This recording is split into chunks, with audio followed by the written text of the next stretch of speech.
Warahmatullahi wabarakatuh. Perkenalkan, saya Evi Susanti, CGP Angkatan 11 asal Kabupaten Muara Enim. Aksi nyata saya kali ini yaitu penyampaian dan pemahaman tentang penerapan budaya positif di SD 9 Gunung Megang. Selamat menyaksikan.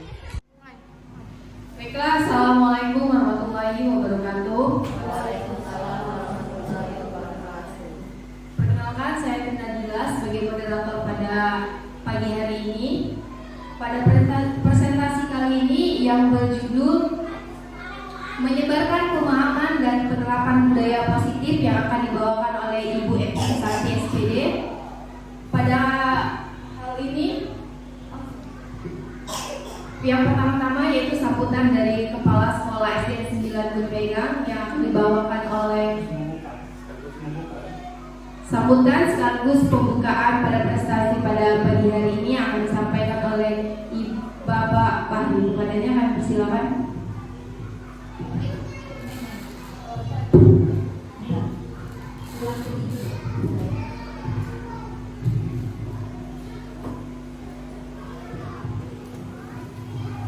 Assalamualaikum warahmatullahi wabarakatuh.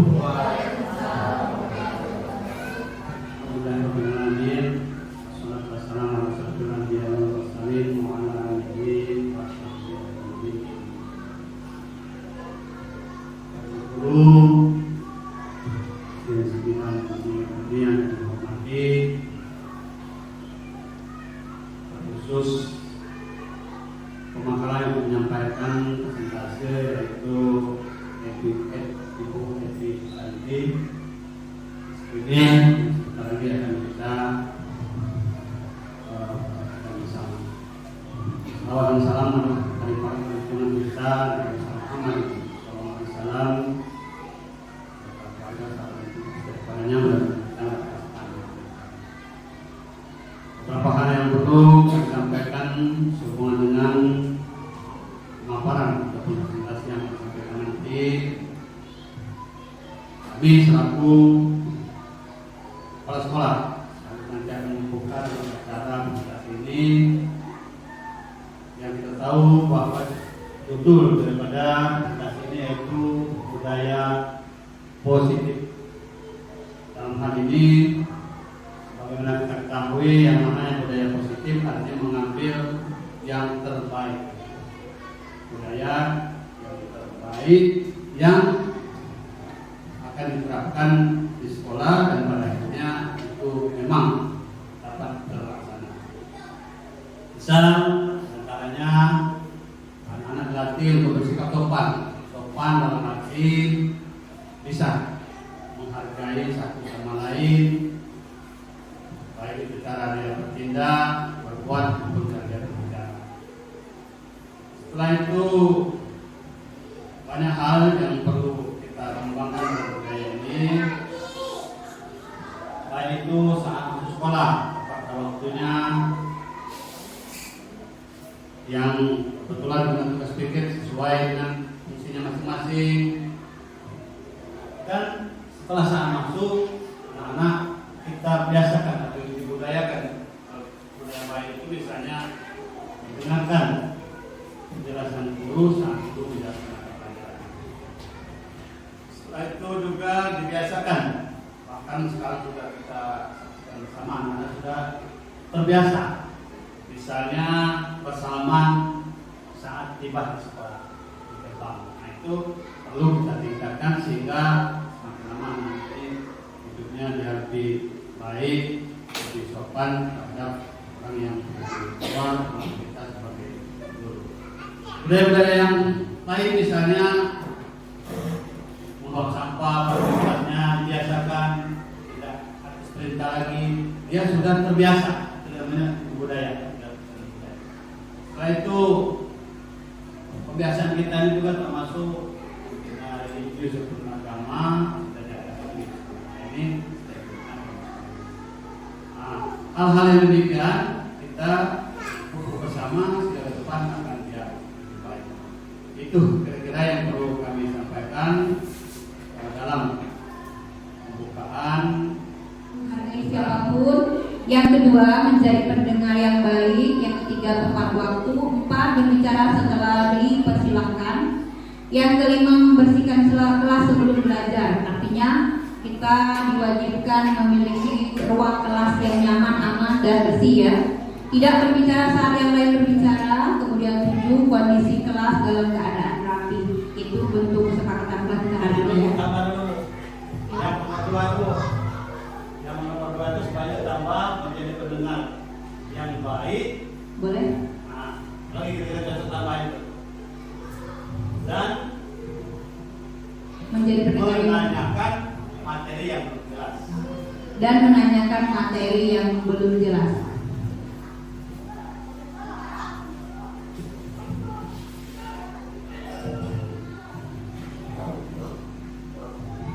Sudah sepakat kira-kira Bapak Ibu?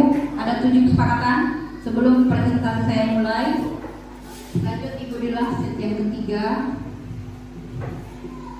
Dari presentasi kali ini, konsep utama modul budaya positif yaitu perubahan paradigma belajar, disiplin positif, 5 kebutuhan dasar manusia, motivasi perilaku manusia, posisi kontrol restitusi, segitiga restitusi, dan keyakinan kelas. Jadi itu yang akan saya jelaskan satu persatu nantinya, konsep utama modul budaya positif. Lanjut Ibu Dila.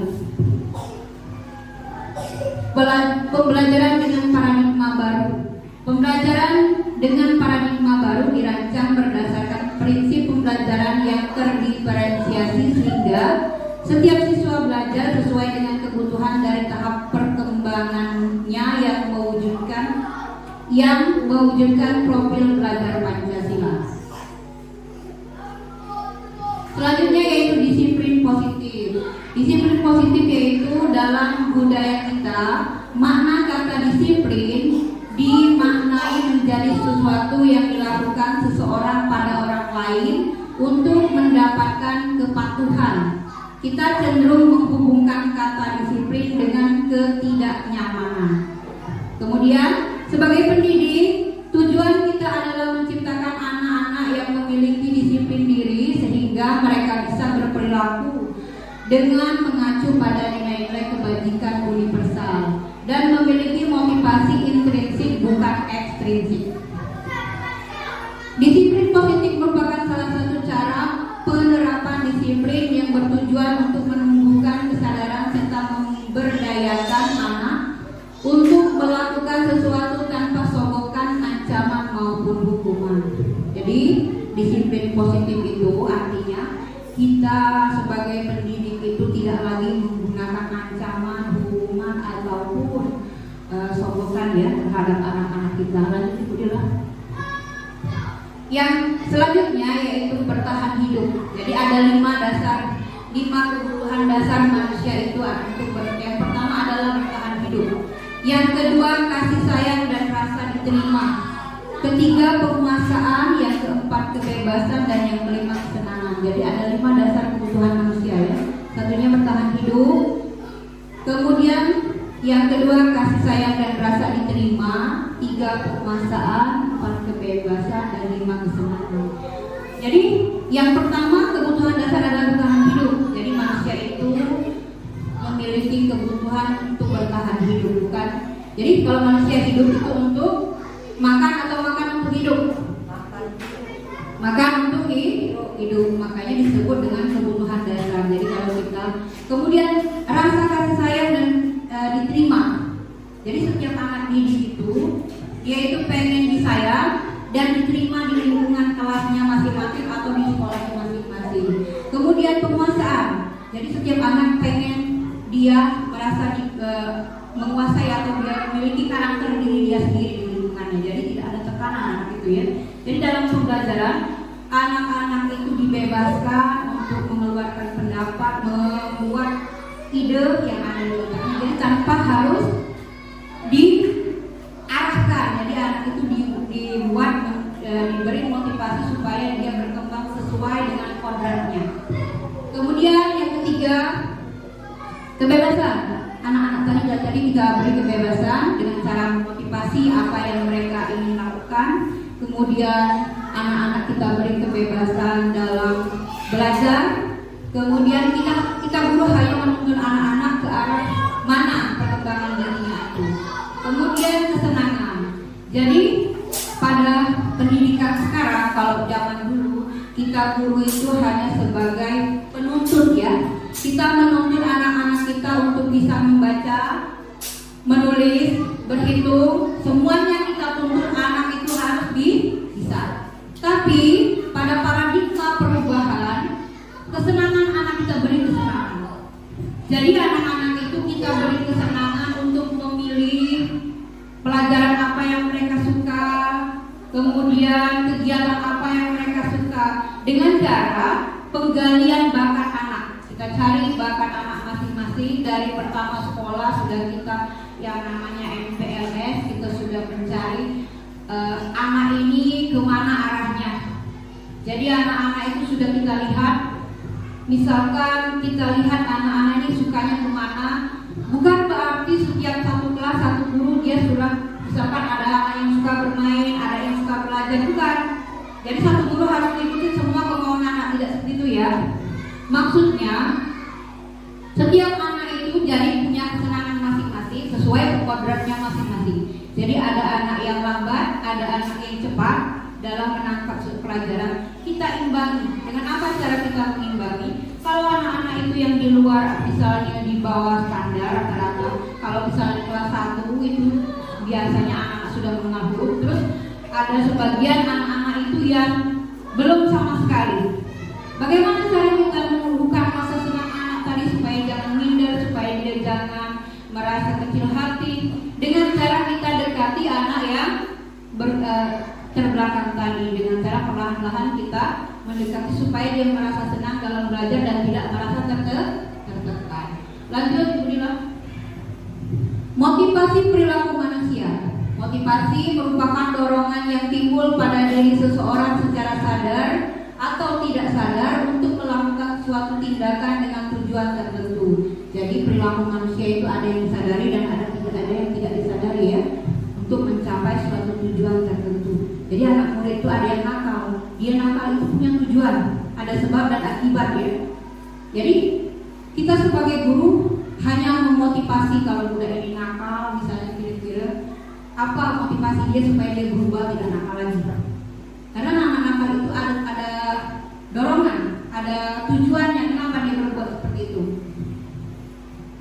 Pertama, menghindari ketidaknyamanan dan hukuman. Jadi kalau anak-anak itu melakukan suatu tindakan itu biasanya menghindari ketidaknyamanan dan hukuman. Murid melakukan disiplin diri karena ia takut dihukum.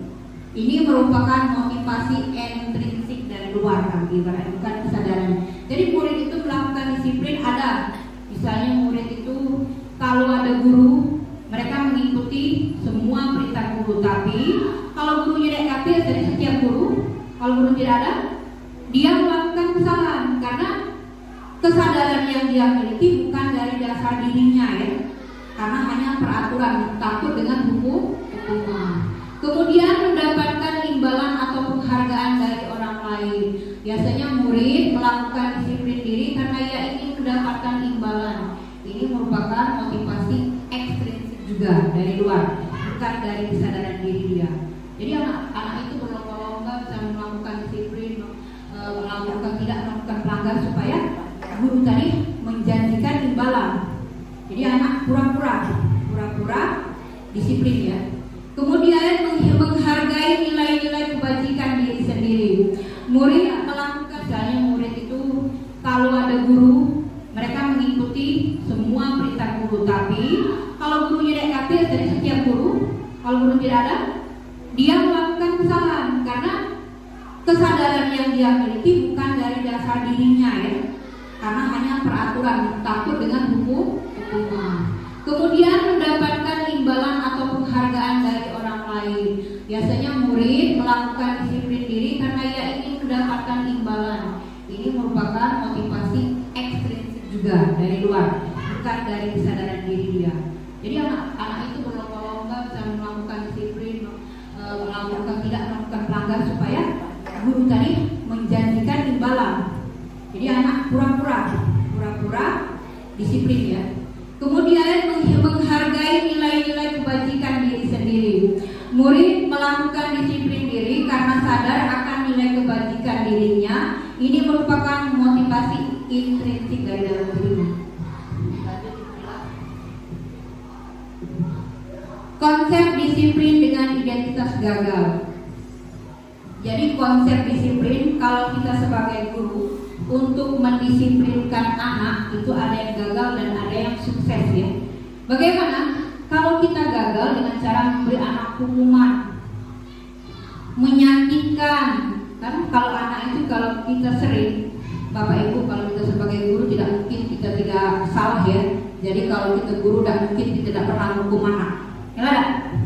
Jadi setiap anak itu pasti, atau setiap kita sebagai guru pasti pernah melakukan hukuman terhadap anak.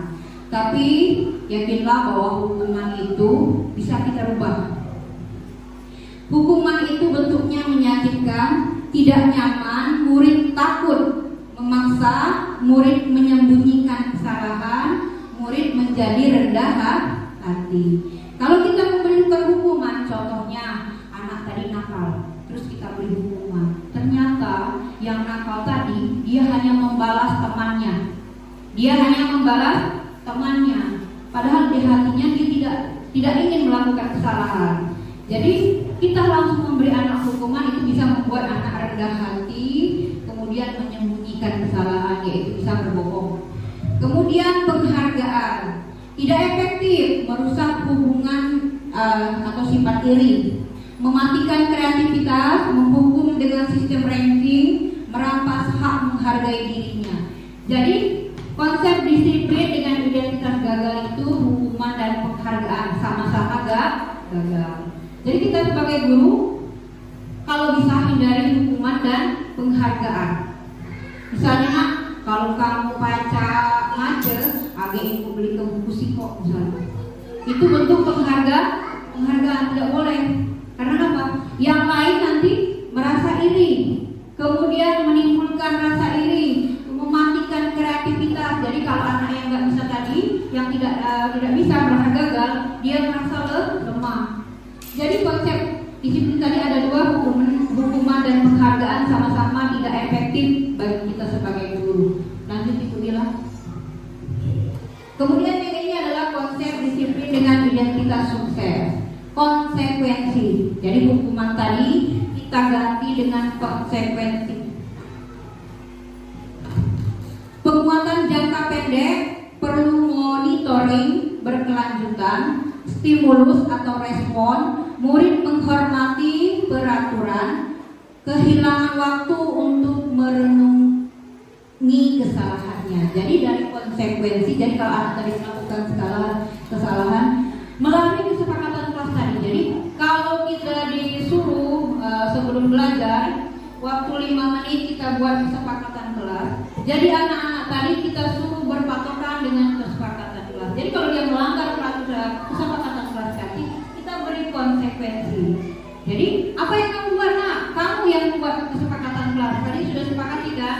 Ya, jadi menjawab dia Bu, kenapa kamu melanggar? Kesepakatan yang kamu buat sendiri, bukan ibu kan yang buat, bukan. Mereka dijawab seperti itu. Jadi ibaratnya konsekuen.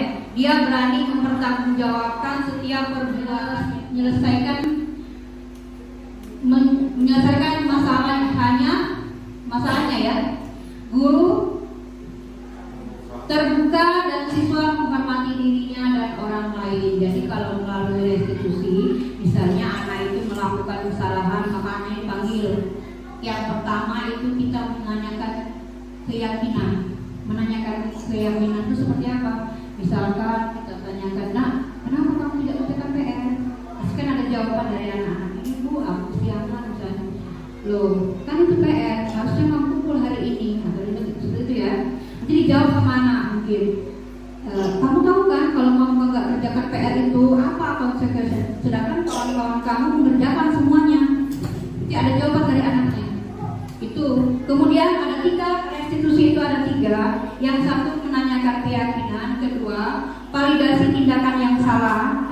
Caranya seperti apa validasi tindakan yang salah itu? Misalkan kalau kita sudah tanyakan keyakinan mengapa dia tidak mengerjakan PR, kemudian kita tanyakan lagi, kalau kamu tidak mengerjakan PR berarti kamu sudah melakukan pelanggaran. Kita kan sudah sepakat kalau PR itu besoknya harus sudah ada dikumpul di meja ibu, kan begitu. Pasti ada jawaban dari anak mungkin nanti. Jadi gurunya lagi bertanya lagi, kalau kamu tidak mengerjakan PR, artinya kamu mengganggu teman kamu yang lain. Harusnya PR itu kan sudah dikumpul, nanti ibu kasih nilai. Kalau kamu tidak mengerjakan berarti kamu tidak menyemangati kesepakatan kelas kamu bahwa kamu belajar dengan sungguh-sungguh, mengerjakan tugas di sekolah dengan sungguh-sungguh. Kemudian ada satu lagi yaitu setelah menanyakan tindakan yang salah, kemudian memverifikasi tindakan. Jadi seorang guru itu sudah menanyakan apa penyebab tidak melakukan, kemudian apa konsekuensinya, apa setiap kesalahan yang mereka buat, kemudian kita memberikan penguatan. Jadi anak-anak boleh hari ini kamu tidak mengerjakan PR karena kesalahan itu bisa dibuat oleh setiap manusia. Ibu juga pernah salah seperti itu ya. Tapi kedepannya kamu mau berubah kan, tidak mengulangi lagi, tidak membuat PR. Gitu. Nanti kan ada jawaban dari anak. Mungkin mereka akan berubah. Jadi seperti itu ya. Contoh restitusi. Lanjut. 5 posisi kontrol restitusi. Jadi sebagai penghukum, pembuat rasa bersalah, teman, pemantau, dan manajer. Jadi kalau 5 posisi kontrol restitusi itu yang penghukum itu kurang tepat ya, atau tidak tepat. Kemudian pembuat rasa bersalah. Jadi kalau kamu ini memang mengerjakan, kamu yang salah, udah kamu yang itu namanya membuat rasa bersalah. Tanpa kita harus menanyakan kenapa, sebabnya, mengapa terjadi demikian. Kita langsung to the point ke anak. Kamu nakal ini, kan? Itu namanya membuat rasa bersalah. Efeknya apa? Anak jadi rendah di diri. Kalau penghukum tadi, tanpa kita harus menanyakan identitas kesalahan mereka dulu, kita langsung menghukum anak tersebut, maka anak merasa kedepannya mereka akan berbohong, akan menyembunyikan kesalahan mereka. Itu kan? Supaya mereka tidak dihukum lagi. Kemudian sebagai teman, sebenarnya kita sebagai guru ini sudah melaksanakan posisi kontrol sebagai teman itu sudah, tapi tanpa kita sadari ya. Bagaimana cara posisi kontrol sebagai teman? Anak kita panggil, kenapa kamu kerjakan seperti ini? Ini bu, misalnya ini, kamu gak kasihan sama ibu. Nanti kalau kamu melakukan kesalahan seperti ini, saya ditegur kepala sekolah loh. Ini kamu gak boleh nakal, kamu harus turuti. Kamu gak kasihan sama yang lain, sama ibu. Itu bentuk posisi kita sebagai teman. Kita meminta tolong kepada anak supaya tidak melakukan pelanggaran. Sebenarnya itu sudah pernah kita lakukan, setiap guru pasti pernah melakukan. Kemudian sebagai pemantau itu ibaratnya kalau anak-anak itu melakukan kesalahan, kalau kita lihat dari anak-anak itu kita sudah bisa melihat karakternya. Jadi dari karakter itu kita lihat anak ini mungkin punya kelainan. Kita pantau terus, kita lihat perkembangan dari awal sampai akhir dengan cara kita dekati jangan berupa barang. Jadi kita beri saja motivasi anak-anak itu dengan kata-kata, dengan pujian, kemudian apalagi yang bentuknya motivasi supaya yang lain pengen seperti dia. Nah, jangan menghargai. Jadi kalau anak-anak itu bisa, anak-anak nanti kalau bisa kasih pensil, kasih pena, itu namanya penghargaan. Tidak boleh lagi sekarang. Jadi membuat anak-anak yang lain itu merasa biarlah dia bayar, dia kan seperti itu efeknya. Ya sudahlah, biarlah dia bayar, pasti dia yang dapat hadiah karena dia pintar kan. Jadi anak-anak itu boleh hanya diberi motivasi kataan atau ucapan atau penghargaan dalam bentuk lisan ya. Jadi bagus anak-anak, bagus. Nah kalian bisa kan seperti dia. Nanti anak-anak kan bisa, dia bisa jawab yang ibu tanyakan, berarti yang lain bisa dong jawab. Nah seperti itu. Supaya yang lain kenapa dia bisa bentuknya motivasi, dorongan saja Pak. Jadi kalau penghargaan itu lebih ke anak tertentu saja. Jadi merasa. Jadi kalau bentuknya penghargaan, jadi anak yang dia termotivasi itu anak yang tertentu saja yang merasa mampu. Tapi kalau bentuknya tadi motivasi, jadi seluruh siswa dalam kelas itu berebut pengen lebih supaya mendapat pujian tadi atau penghargaan. Kira-kira seperti itu baik.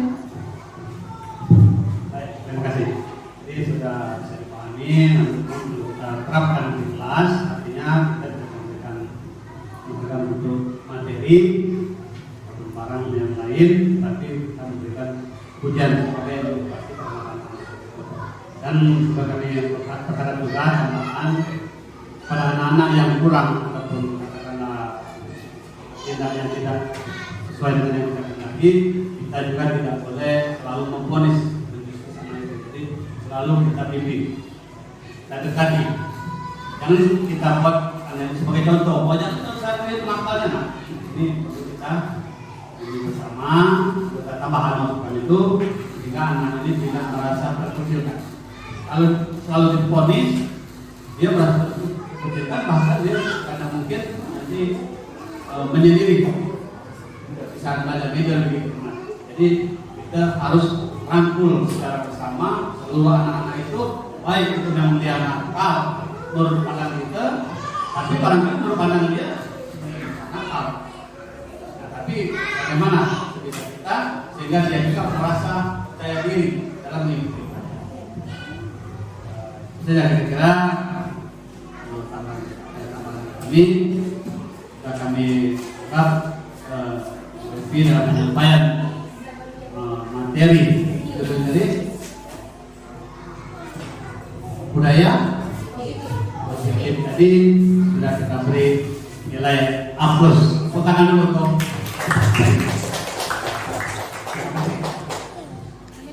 Baiklah, terima kasih Pak Kepala SD Senang Merdeka pertanggapannya. Jadi kawan-kawan, kedepannya kita mulai berubah, kita berubah paradigma belajar kita secara perlahan ya, melalui diri kita masing-masing dulu. Jadi setiap guru kita berubah paradigma cara mengajar. Jadi hilangkan hukuman, tapi kita ubah dengan motivasi dan konsekuensi ya. Jadi melalui kesepakatan kelas. Jadi setiap pagi kita sepakatkan pada anak-anak itu, boleh kesepakatan kelas 3 saja cukup. Misalnya Bu tidak ribut kelas, tidak berbicara saat Ibu menjelaskan, kemudian menjaga kebersihan kelas, tidak makan di dalam kelas saat belajar, boleh seperti itu di awal jadi kalau mereka melakukan kesalahan, kita kembalikan ke mereka yang mereka buat, yang mereka sepakati tadi. Kenapa kamu melakukan? Kamu sudah buat itu, kamu sudah melakukan itu. Jadi anak merasa tanggung jawab. Kita buat dulu tanggung jawab mereka. Kemudian kita dalam menangani kasus kita menggunakan segitiga resiko tadi. Kita pertama-tama anak kita panggil, kita validasi tindakan apa yang membuat mereka melakukan kesalahan. Kemudian validasi tindakan yang salah. Mengapa penyebabnya kamu melakukan itu? Pertama-tama kita menstabilkan diri kita dulu. Karena ada sesi tanya jawab nanti ya. Tapi sebelum tanya jawab, jadi dalam prinsip hari ini ya, dalam penerapan program disiplin positif, hendaknya guru memiliki standar kepribadian profesional dan sosial yang baik, di mana guru mampu merefleksi pada posisi kontrolnya saat ini. Bagaimana perjalanan dirinya sebagai seorang among atau seorang manajer yang menuntun murid-muridnya menjadi insan yang mandiri, merdeka dan bertanggung jawab. Jadi intinya, kalau kita itu harus diri kita dulu ya. Kita dulu harus punya kepribadian, keprofesionalan dan sosial yang baik, baru bisa kita terapkan pada anaknya. Seperti dari kegiatan hari ini. Kemudian dari sesi tanya jawab, sebelum sesi tanya jawab kita eksplisit dulu ya Bapak-bapak. Silakan berdiri Bapak-bapak, Ibu-ibu.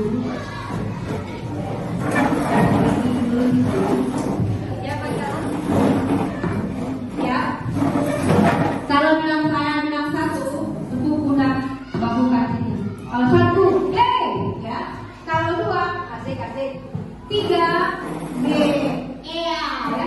Coret gantung temannya. Iya. Atau kalau saya bilang 3, artinya tangan kanan yang coret ke sebelah kanan. Kalau saya bilang 4, artinya tangan kiri coret ke sebelah kiri. Ya, mulai. Kita mulai dari ya. Kalau 1, tepuk pundak bahu kawannya. Hey, ya. Kanan yang digunakan. Hey, ya. Kalau saya bilang 2, kalau saya bilang 3.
jawab.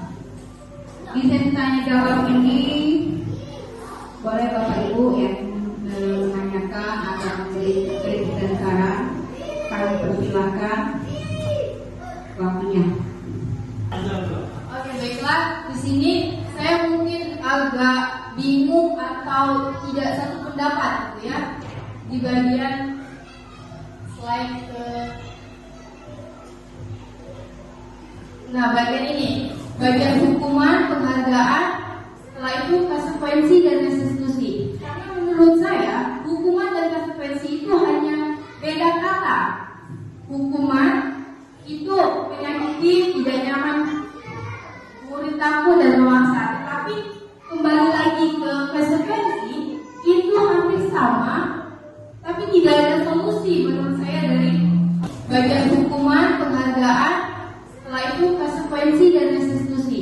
Karena menurut saya, hukuman dan konsekuensi itu hanya beda kata. Hukuman itu menyakiti, tidak nyaman, murid takut dan memaksa. Tetapi kembali lagi ke konsekuensi, itu hampir sama, tapi tidak ada solusi menurut saya dari hal tersebut. Jadi mohon untuk penjelasannya itu, karena kalau hanya diberi penguatan jangka pendek, perlu monitoring, mungkin untuk monitoring dan lain sebagainya itu mampu kita lakukan pada murid yang hanya 20 murid atau hanya 17 dan lain sebagainya. Tapi kalau sampai seperti kelas 3 itu hampir 30 murid untuk monitoring, terus itu penguatan jangka pendek dan lain sebagainya. Kalau kita monitoring satu murid, itu kemungkinan 26 murid yang lainnya akan terabaikan. Dan kalau misalnya dalam satu kelas ada 5 murid yang melakukan kesalahan, otomatis kita tidak bisa memonitoring 5 murid tersebut secara bersamaan. Itu memiliki efek samping juga terhadap kelas. Jadi mohon untuk penjelasannya Ibu mengenai konsekuensi dan hukuman, karena saya agak sedikit tidak nyambung di bagian hal tersebut. Baiklah, terima kasih Bu Dila sampai beri penjelasan sedikit. Memang kalau hukuman dengan konsekuensi itu agak-agak hampir mirip ya, atau hampir sama antara hukuman, bedanya sedikit. Kalau hukuman itu kita lebih ke kemauan kita ya. Jadi kita tuh sebagai guru ibaratnya karena emosi mungkin kita memberi anak hukuman itu tanpa melibatkan, tanpa memikirkan akibat dari hukuman yang kita beri ya. Lebih ke tekanan mental ibaratnya. Kalau hukuman itu ibaratnya anak itu tadi kita beri hukuman ibaratnya yang merasa anak itu merasa tertekan, yang membuat anak itu merasa kecewa, itu bentuknya hukuman. Sedangkan konsekuensi itu hampir sama, tapi konsekuensi itu bentuknya kita meyakinkan bahwa kesalahan yang kamu buat ini akibatnya seperti ini. Kemudian karena kamu sudah melaksanakan membuat kesalahan, kamu harusnya misalnya bersihkan. Seperti contoh bentuk hukuman. Sekarang ada bentuknya konsekuensi atau hukuman. Jadi ada anak yang menumpahkan minuman ke bangku atau ke baju temannya. Kemudian anak yang menumpahkan tadi disuruh membersihkan baju yang dibasahi oleh anak tadi. Sekarang pertanyaan itu hukuman atau konsekuensi? Konsekuensi, betul Ibu bilang. Jadi bukan hukuman ya. Jadi kalau anak tadi kita suruh, kamu sudah tumpahkan air di bajunya, jadi kamu bersihkan bajunya, itu konsekuensi. Misalkan lagi anak terlambat datang ke sekolah. Jadi ada anak yang datang ke sekolah itu sudah jam 8, misalnya, sedangkan peraturan sekolah kita masuknya jam 7.30. Jadi anak tersebut setelah masuk kita suruh keliling lapangan sebanyak 10 kali. Itu bentuknya hukuman atau konsekuensi? Hukuman ya. Jadi bentuknya lebih menekan. Kalau hukuman itu lebih menekan. Tapi kalau konsekuensi itu ibaratnya sanksi ya, sanksi dari perbuatan dia. Jadi kalau seandainya dia dia berbuat kesalahan, jadi kita beri konsekuensi dan tadi kita melakukan bukan bentuknya hukum, jadi tidak menekan. Jadi budak anak itu merasa bertanggung jawab memperbaiki kesalahan yang mereka lakukan. Jadi itu. Kalau hukuman tadi mereka terpaksa, kalau tidak mereka akan dihukum lebih berat.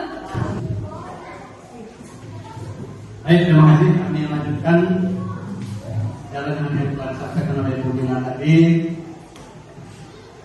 Yang pertama akan kami tanyakan dulu mengenai pemberian reward atau penghargaan. Tadi disampaikan oleh pembicara bahwa tidak diperkenankan memberikan reward ataupun penghargaan dengan anak yang lain akan merasa kita berbeda. Nah, solusi apa kira-kira yang perlu kita berikan selain daripada pemberian hadiah baik berupa pujian atau pengertian? Terima kasih. Baiklah, terima kasih. Akan saya jawab sebisa saya ya. Jadi bentuk dari penghargaan tadi jangan berupa barang. Jadi kita beri saja motivasi anak-anak itu dengan kata-kata, dengan pujian, kemudian apalagi yang bentuknya motivasi supaya yang lain pengen seperti dia. Nah, jangan penghargaan. Jadi kalau anak-anak itu bisa, anak-anak nanti kalau bisa kasih pensil, kasih pena, itu namanya penghargaan. Tidak boleh lagi sekarang. Jadi membuat anak-anak yang lain itu merasa biarlah dia bayar, dia hanya kasih itu efeknya. Ya sudahlah, biarlah dia bayar, pasti dia yang dapat hadiah karena dia pintar kan. Jadi anak-anak itu boleh hanya diberi motivasi kataan atau ucapan atau penghargaan dalam bentuk lisan ya. Jadi bagus anak-anak, bagus. Nah kalian bisa kan seperti dia. Nanti anak-anak kan bisa, dia bisa jawab yang ibu tanyakan, berarti yang lain bisa dong jawab. Nah seperti itu. Supaya yang lain kenapa dia bisa? Bentuknya motivasi, dorongan saja Pak. Jadi kalau penghargaan itu lebih ke anak tertentu saja. Jadi merasa. Jadi kalau bentuknya penghargaan, jadi anak yang dia termotivasi itu anak yang tertentu saja yang merasa mampu. Tapi kalau bentuknya tadi motivasi, jadi seluruh siswa dalam kelas itu berebut pengen lebih supaya mendapat pujian tadi atau penghargaan. Kira-kira seperti itu baik. Baik, terima kasih.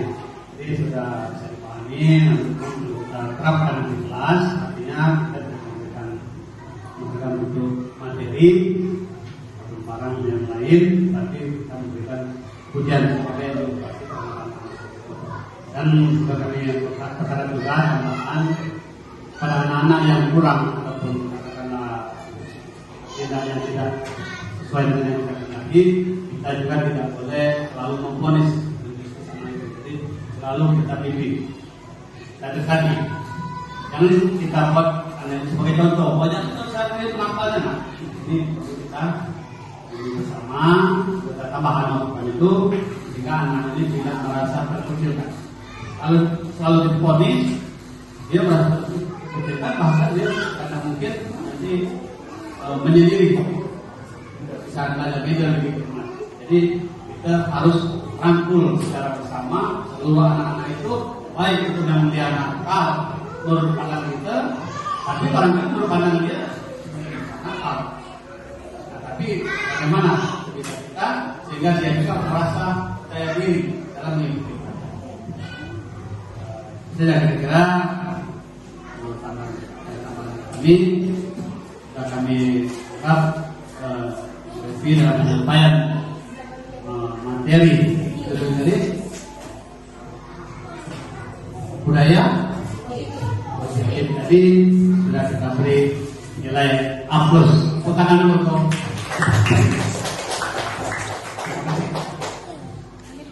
Baiklah, terima kasih.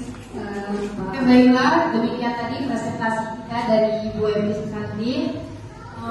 Saya sebagai moderator undur diri, apabila ada salah saya mohon maaf. Pada Allah kita sama-sama mohon ampun. Saya akhiri wabillahi taufiq wal hidayah. Wassalamualaikum warahmatullahi wabarakatuh. Waalaikumsalam warahmatullahi wabarakatuh. Terima kasih.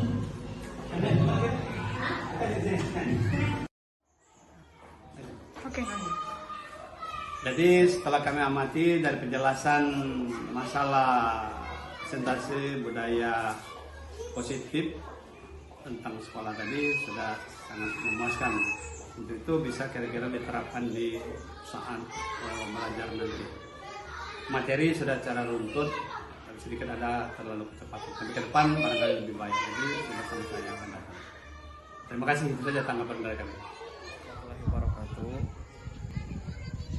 Dari aksi nyata Ibu Epi Susanti, menurut saya itu bagus karena termotivasi bagi saya untuk melaksanakan di SDN 9 Gunung Megang, terutama untuk di kelas 5. Sekian dan terima kasih. Assalamualaikum warahmatullahi wabarakatuh.